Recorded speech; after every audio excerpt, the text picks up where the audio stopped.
abogado ang pinatawan ng parusa ng Korte Suprema.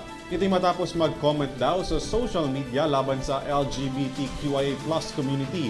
Paglabag daw ito sa kanilang Code of Professional Responsibility. Para sa detalye ng balita, tunghayan sa report ni Trisha Rada. Alinsunod sa pasya ng korte, hihigpitan ang karapatan sa privacy ng mga abogado, lalo na sa paggamit ng social media. Pinatawan ng parusa ng Korte Suprema ang 5 abogadong nag-share ng homophobic comments sa social media dahil sa paglabag sa Rule 7.03 ng Code of Professional Responsibility.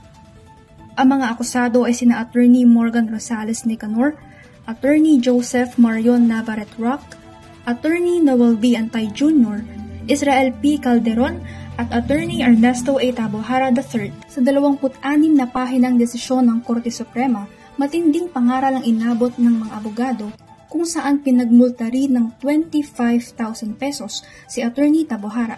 Noong June 29, 2021, binigyan ng pagkakataon ng Korte Suprema ang 5 abogado na magpaliwanag kung bakit hindi sila dapat humarap sa mga kasong administratibo.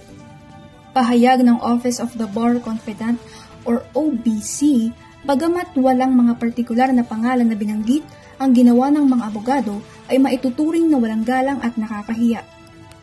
Alinsunod sa pasya ng korte, hihigpitan ang karapatan sa privacy ng mga abogado, lalo na sa paggamit ng social media.